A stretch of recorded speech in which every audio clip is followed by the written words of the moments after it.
and welcome to the Art of Being Human.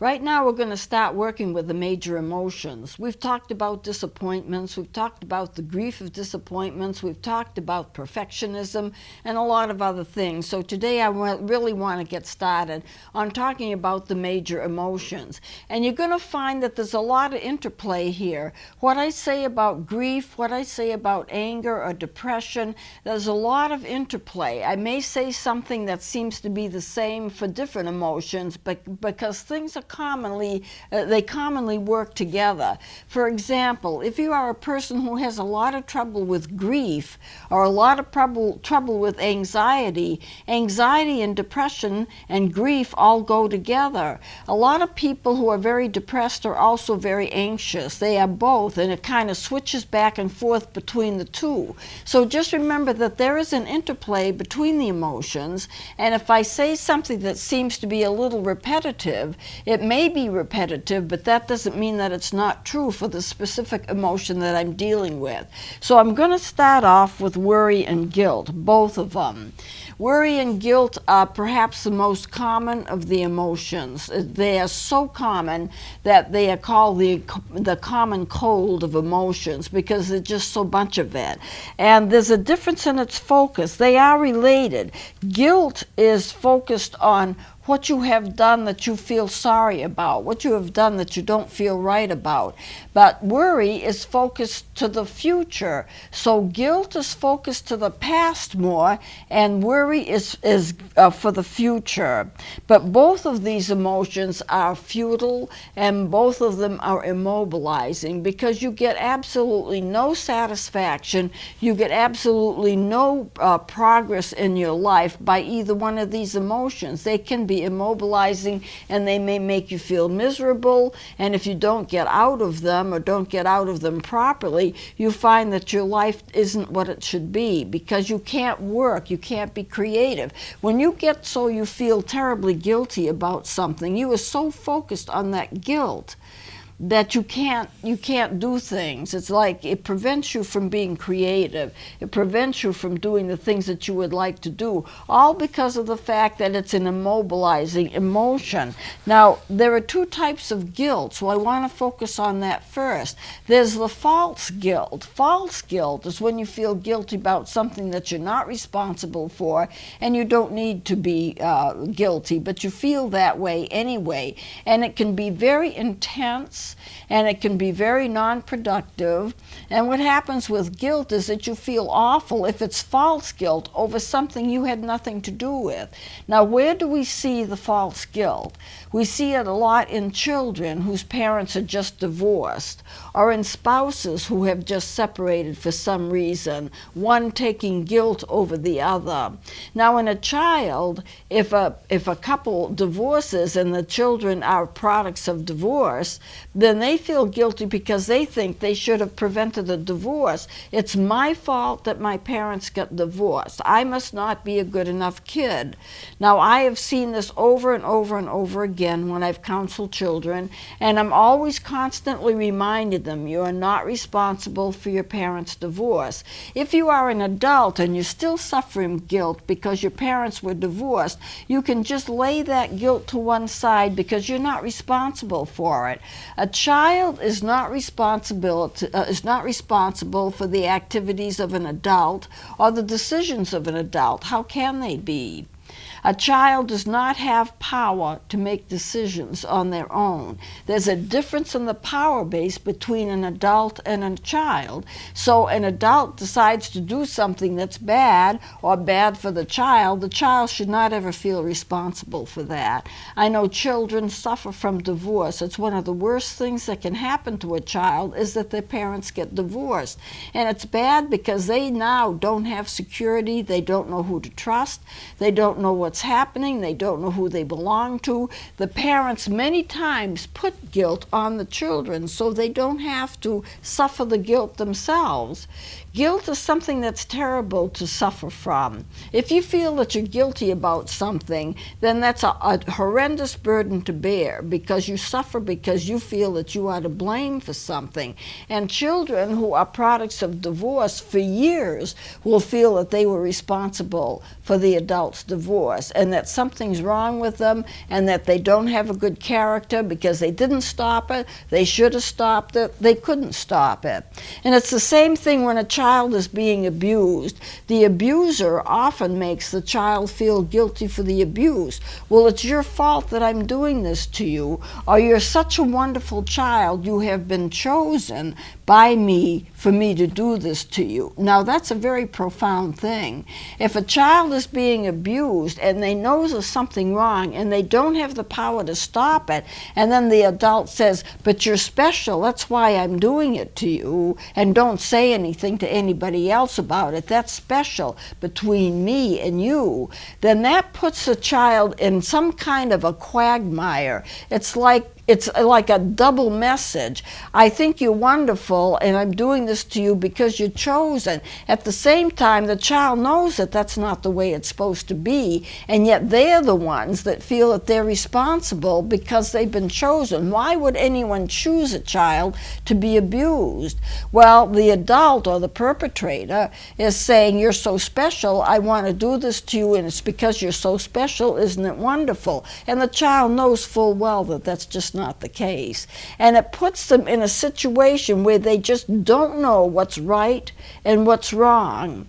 Now, my brother, who was fiercely protective of his children, had an incident that happened with his daughter, where she came home and she was preschool. She was at home playing, and an older child was playing with her and wanted to play with her, and he started doing some things that were obviously inappropriate. I never knew what they were, but I know when the child said something to her dad, he asked her a few questions, and then he left, and the mother said that she'd never seen him so angry in her life. And he left. He didn't say anything that would upset the child. I'll be back in a few minutes, continue eating dinner. And he went off. And then he came back and sat down and ate the rest of his dinner and said nothing as to what happened. She never knew. But they also never heard or saw from that child again, who the father thought was abusing his daughter, and probably was.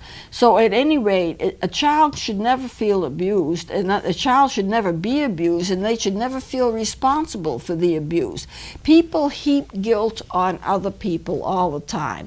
If a spouse gets married and then they get divorced, they argue with each other, and then they split, and then they say, okay, whose fault is it that we split? Well, it's your fault because you're this way. Well, it's your fault because you're that way. And they don't bother to try to fix the marriage. They just assume that a divorce is the solution to a bad marriage, and it doesn't have to be that way. But false guilt is when a child or an adult feels guilty about something that they're not responsible for, and they don't have anything to do with. And it hits children especially, or it hits people who are being abused, no matter what age, by somebody else. And the perpetrator of the abuse heaps guilt on him and says, it's your fault, it's your fault, it's your fault, or you have to put up with it because you're special, I love you, you have to put up with it, don't tell anybody. And it's all guilt-ridden because the person being abused knows it's not right and knows they shouldn't have to go through it, and yet the perpetrator is heaping upon them responsibility, I can't help it that I love you so much, and all of that kind of stuff. And it's a bunch of nonsense. And so what happens is they start feeling guilty about themselves. Why did I have to look attractive? Why did I have to be this way? Why did anyone have to choose me for this kind of behavior? And it gets very sordid and it gets very mixed up. But false guilt is guilt that you are not responsible for. And part of counseling that I find when I've been counseling people before I retired is to show them what they should not feel guilty about. You're not guilty because you look a certain way, or you act a certain way, or you have certain characteristics, or your body looks like this and not that, or you're tall instead of thin, or you're heavy set instead of thin, that you are not responsible for a lot that you feel guilty for. So if you can sort out, if you are a person who is now going through false guilt, if you can sort out what's not your fault, what you're not responsible for, and then shed that false guilt, you will feel a lot better. Now, there is such a thing as real guilt, And real guilt is when you have done something that you're responsible for and you need to make amends for it, or you need to apologize, or you need to work it through in some kind of way. And that's important to do that. But there are some people who abuse guilt and make people feel guilty so they will have power over them. So we cannot dismiss the power dynamic here. There is a sense that a person who wants power, how do they get power over somebody else? If you have, and what would be the advantage of having the power to begin with? If you have power over somebody else, you can usually make them do things that you want them to do, whether they want to do those things or not. And the key is, if they don't do what the perpetrator wants them to do, then the perpetrator makes them feel guilty because they have not done those things. And guilt is a terribly, terribly hard emotion to bear. Most people will do anything they can to get rid of guilt because it's a very difficult thing to suffer from. If you feel that you're at fault for some kind of a bad thing, think how awful that is. Think how awful that feeling is. It's my fault. It's my fault. And then you feel like you can't apologize enough. You can't make amends enough. And you feel what it turns into is shame. And shame is even worse than guilt, because in shame, it affects your worth. You tend to feel that you're not worthy. You're not a worthy person. You're a shamed person. That's different than guilt. It's like the next step on a downward slope, because you're thinking, I'm not good, I'm not worth anything, why would anyone want to love me? Why would anyone want to have anything to do with me? Because I am a shamed person. I'm wrong. Everything I do is wrong. And what you're doing is you're letting that affect the perception of your character. You want to have a good character, you want to be loved, you want to be treated right, and that every person deserves. But then when you feel guilty about something, if that guilt does not abate, if you can't get it to go away, if you can't resolve it or work through it, what's going to happen is that you're going to start feeling ashamed of yourself. If you feel ashamed of yourself, that is now going to affect your concept of your own worth, whether you have a good worth or not good worth, whether you have a good, healthy self-concept or if you don't.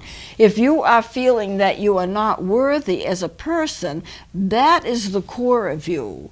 You're saying, I'm not worth anything. And then the depression will overcome you because you can't get rid of the depression. It may have started out as guilt, it may have gone into depression, and then it goes into shame, and then you think, I'm not worth anything. And when you start feeling like you're unworthy, it's not that you just have the blues and you're a little depressed. It's not that you made a mistake and somehow you'll recover from the mistake. Those things people handle all the time. But what you do is get into the depth and feel that you are not worth anything as a person. Your self-worth just goes away. And then if you think that you're not worthy as a person, then you can have no self-concept. If you don't feel that you have any worth, then you don't have any kind of a decent self-concept. And when that happens, you just feel worthless. How do you handle feeling worthless? It's the worst of anything. If you're depressed, but you know that you're depressed for a reason and you can work through it and get better, that's okay. And I'm going to be going into depression anyway and explaining all of that. But if you're depressed and then suddenly you feel like you're worthless, you're not worth anything, then that's even worse than the depression. That's even worse than the guilt, because that affects your basic character. Now your basic character is nothing. You don't have anything to build your character on, or so you believe. So how do you turn it around? You need to realize that every person is a person of worth. I know people do lousy things, and I think people make big mistakes, but it doesn't mean suddenly that you don't have any worth. You can rebuild yourself. You can allow God to help to rebuild you, because God didn't make junk, as the saying goes. He did not make anybody second class. So you need to start to reclaim yourself. And that's a therapeutic process. A lot of people can't do it by themselves. They need therapy to do it. But if you, for some reason, can't afford therapy, you need to use some self-talk. You need to talk to yourself. There is a therapeutic method called self-talks where you talk to yourself, basically, as if you were a therapist talking to you. You have self-worth. God made you with self-worth. You may not feel it, but that doesn't mean it's not there. So you have self-worth, and you build upon that. You've made mistakes, but everybody makes mistakes. You have some things that you need to feel guilty about. You can start working on making things right. You can apologize to somebody. You can make restitution for something. That's true guilt. When there is really something that you need to feel guilty about, you can do steps in order to remit that guilt. When the guilt is remitted and you don't feel so bad and you don't have such a sense of guilt, you will automatically feel a lot better just by that. So you have to be able to reclaim yourself. Now, it's hard to do without a therapist. It's hard to do without a therapist or without a minister who's skilled in counseling. But if you cannot afford therapy, you need to use the self-talk. Tell yourself and just adapt it as one of your philosophies of life, that you were born and you were born with a sense of worth. You were born because you were worthy, and that you are a person of integrity because God has given that to you. And then what you have to do is work through the guilt, make restitution where you can, talk to people where you can, and apologize where you need to, and then step up and do things that are good, things that people will appreciate, things that you will appreciate, things that will help other people. Cook dinner for people who are maybe paralyzed and can't help themselves. Go in and clean somebody's house who can't do it on their own. Take somebody for doctor's appointments who cannot drive, but you can drive, so you can take them there. Do things for other people that are helpful, and you will gradually establish a sense of worth once again. I think part of mental health is knowing that you do have an innate worth, and if you do have innate worth, you can act upon it. You can do good things. You can help other people in different kinds of ways. And then you start to feel better about yourself. And what you really need to do is just to consider some of the guilt that I feel. Is it real guilt or is it false guilt? If my parents were divorced, if I was abused, if I married a person who's an alcoholic and I've suffered from the alcoholism, because alcoholism is a family disease, it's not just a disease of one person. What one person does affects the rest of their family. And you ask yourself some questions. How much am I really responsible for? I may not be responsible for as much as I thought I was.